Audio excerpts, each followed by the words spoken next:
Hi everybody, my name is Aadhya Bhat.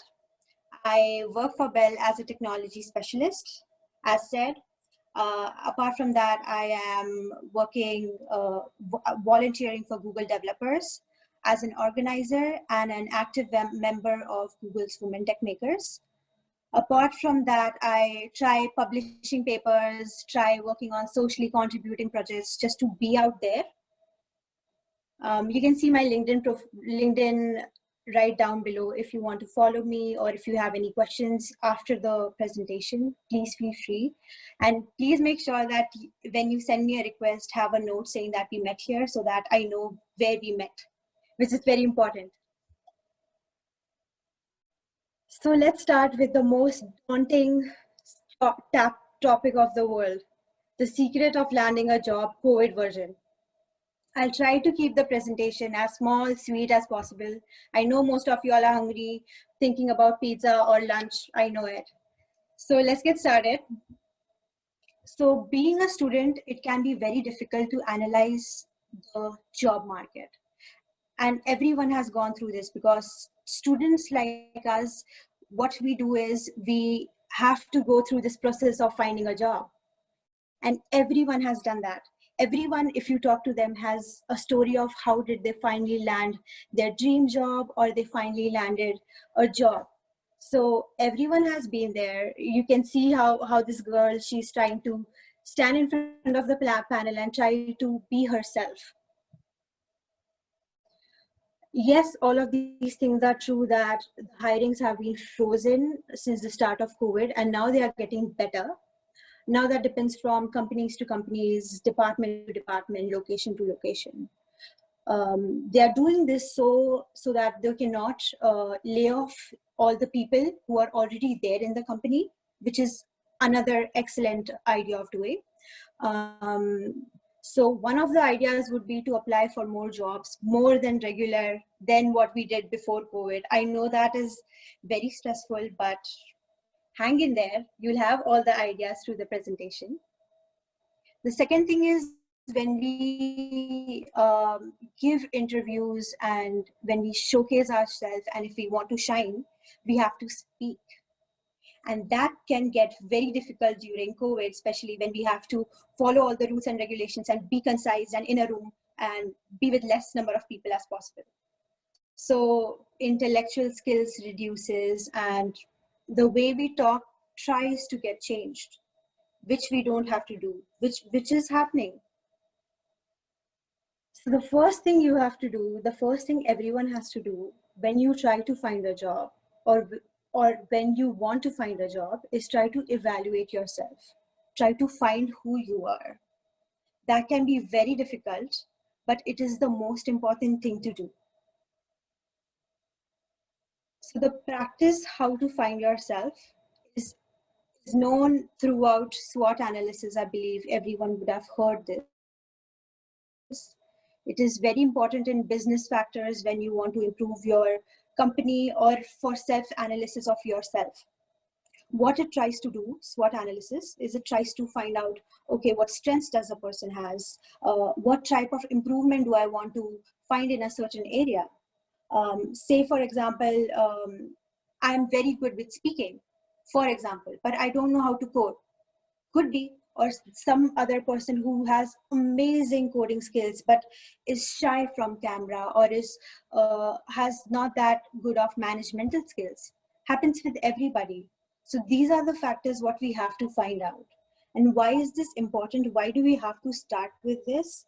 Is because a lot of companies, when you go for interviews, would ask questions like, oh, can you give me what are the strengths of yourself, or can you tell me why would you be not so good for the company? These are ways for the company to trigger us. Or certain things like, why should I hire you? Or what benefit would you make in the company if I hire you? All of these things have to be dealt with when it comes to opportunities, threats, and all the other factors. The easiest way to do it is open an Excel sheet. I know it's layman thing, but open an Excel sheet, write down your strengths, weaknesses, and a lot of times people ask is, I know my weakness, but I don't know what my strength is. So what happens is, a lot of times what students try to do is, they try to think that if you have done your bachelor's or in computer science or your master's in computer science, you'll default land a job in IT sector or in tech job, which is not always true. There are times when companies need non-technical people working in a IT firm. There could be a possibility that even after you studying computer science and coding, you would land up a management position, which is completely fine. So when we try to apply for jobs, we should not only focus on IT jobs, coding jobs, software jobs. We should also focus on managemental jobs and other jobs which are so similar to IT and make you shine. So one of the ways you can do this is by improving your LinkedIn. I know everyone would have heard about LinkedIn for sure, but LinkedIn is the most powerful tool in order to find a job. So say suppose if someone wants to find a software developer job, what will we do? I'll give you an idea. If you search for software developer on LinkedIn, you can see a lot of people have had the position of software developer. You can go through their websites on LinkedIn and try to see how their portfolio is different from your portfolio and how can you make that change. See, suppose for example, your dream job is Google.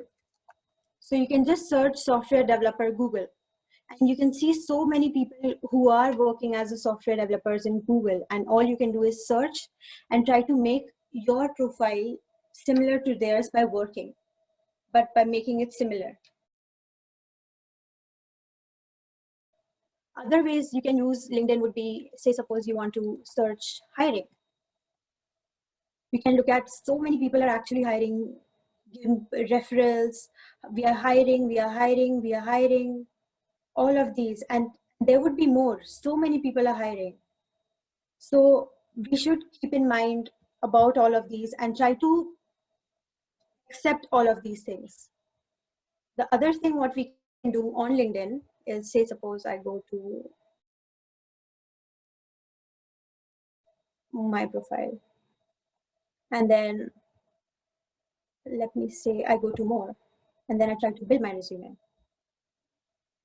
which is another thing. You don't even have to create your resume on Word. You can just say suppose software engineer, apply. This is the resume, which is, of course I have put all of these things, but they have already made this resume for me. And if I say preview, you can see the entire resume. It doesn't have to be that long for sure, but then you can see the entire resume. These are some of the tricks of LinkedIn. Network plays a very important role. You can directly connect with all the hiring managers. If I say if you find any hiring manager, we can just go hiring manager, who are the one responsible of actually hiring. So you can try messaging them, try to connect with them and try to message them. Try to make a default message for everyone and try to message them. I know it is out of comfort zone for many of you. I have been there too, but 50% of the people will say no, 1 will say yes. This is how it always has to work.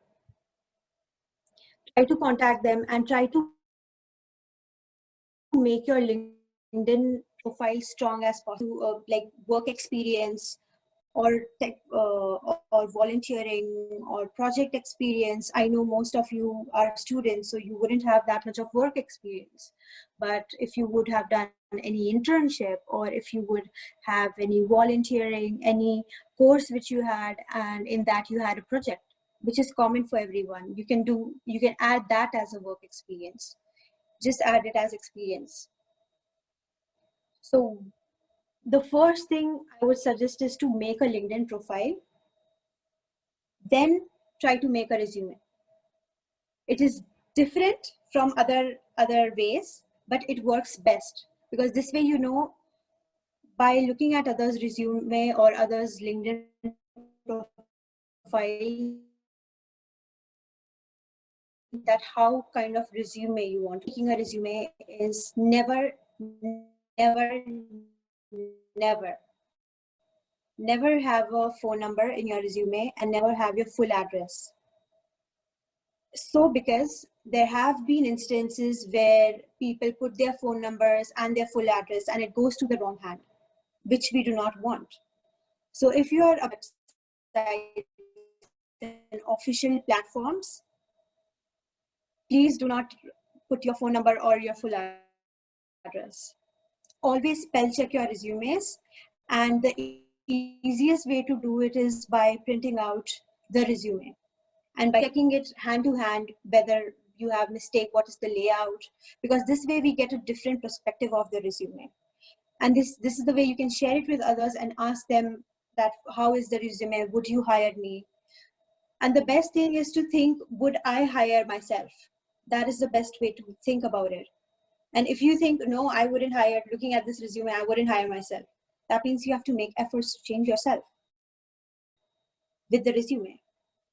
The other thing is, say suppose if you're applying for data analyst, or if you're applying for any other managemental role or any software related role, try making different resumes, because what students try to do is they have a default resume which they try to put it everywhere, even where the things don't match, and then turn out to get a rejection. So we shouldn't do that way. We should have multiple resumes so that it helps us and it gets very easy. And how can you do that is, say for suppose you have a data analytical course or database course and you need that. So what you can do, whatever projects you have worked on, try to put that in one of the resumes. And say suppose someone wants to hire a Linux developer. So what you can do is put that data analysis or database role into the Linux developer role, and then try to make it similar.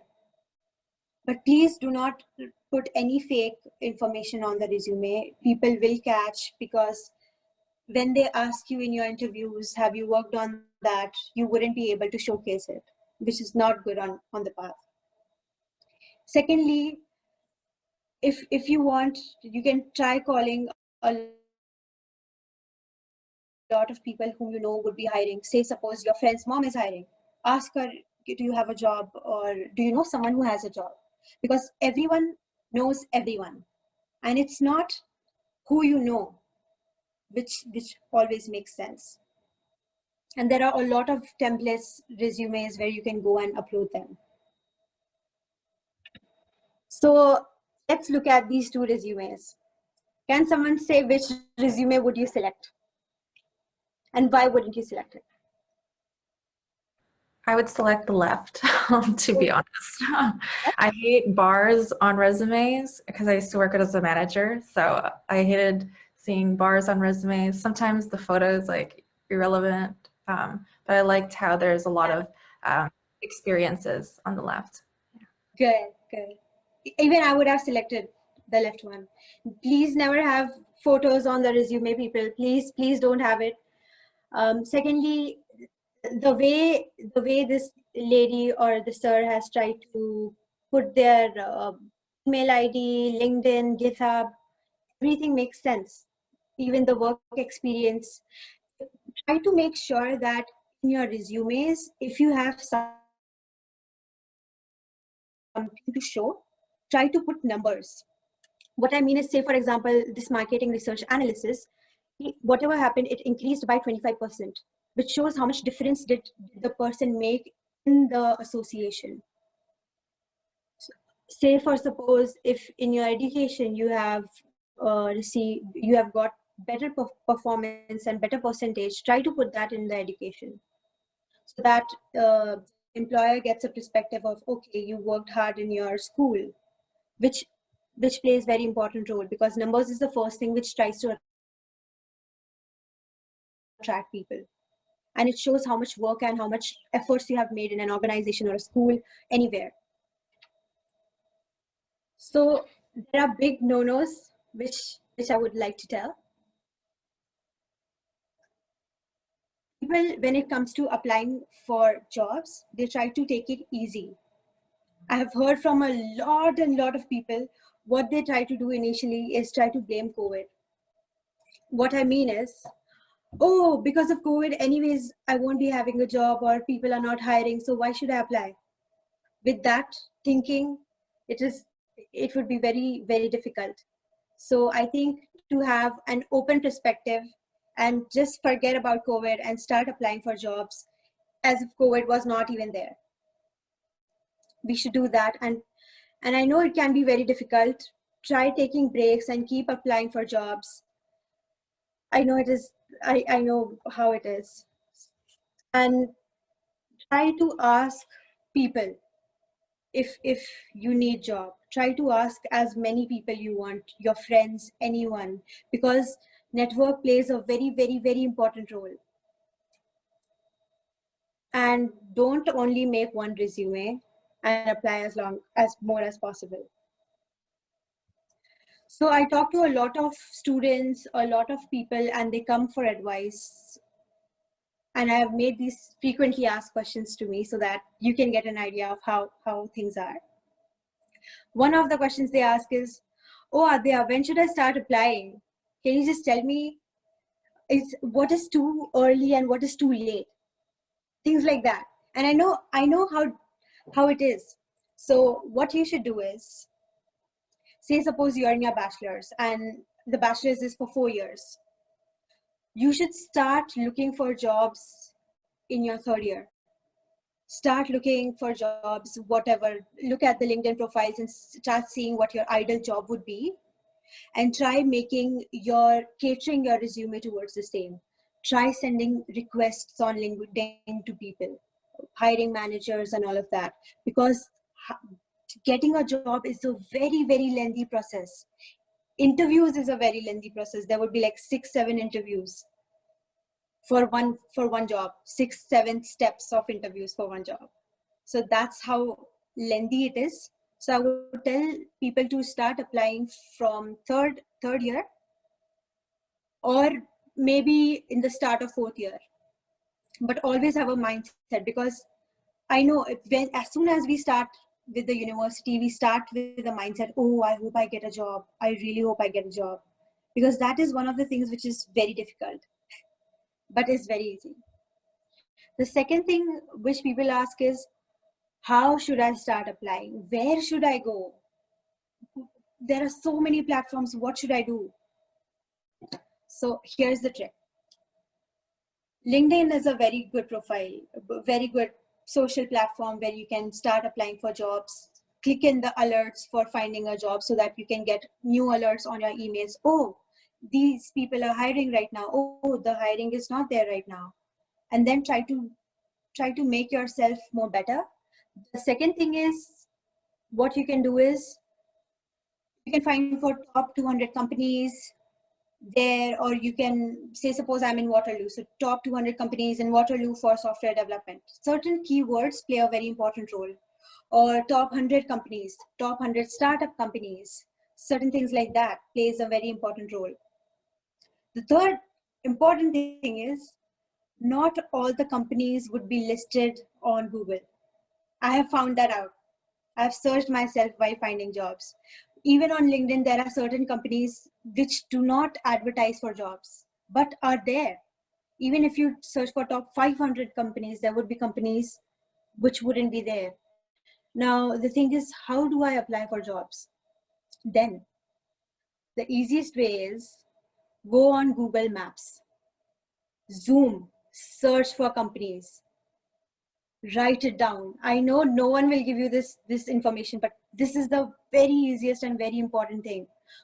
If you want to look for companies in Toronto, go over there and try searching over there. Oh, the more you zoom, the more you'll realize in the entire street there would be 13-14 companies which you wouldn't have even heard about or you wouldn't have even known. Try doing that. And then you will find out, oh, there are a lot of jobs in Canada. So the third thing is, how many jobs should I apply for in a day? That depends. What I did when I was searching for a job was I applied for 50 jobs, literally 50 jobs. And then there were times when I got so saturated that I took a break. 1 day, 2 day, ate pizza, ate a lot of food, and then started applying again. I know it can be stressful, but then this is how it has to go. Try listing down the companies which you have already applied for, or try listing down, say suppose, okay, there is this position coming up in June. So try making notes in your Excel or in your book so that you get a constant reminder of, okay, these are the companies which I'm looking for later on in my stage.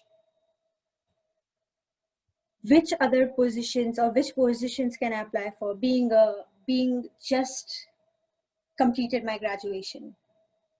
So there are a lot of companies which are hiring new grad students. So what you can search for is new grad positions for software development, or new grad positions in other positions. So new grad, entry level, CP2, these are few of the keywords I would say to suggest to find and try to search. Most of the companies hire new grads, most of the companies. So you don't have to be very scared about it, because a lot of companies do that and they bulk hire. So that's good. At the end, I would like to say is, take a deep breath and be patient. It is a long process, and I know it can be very much tiring and very much stressful, but believe in yourself, stay confident, and know yourself.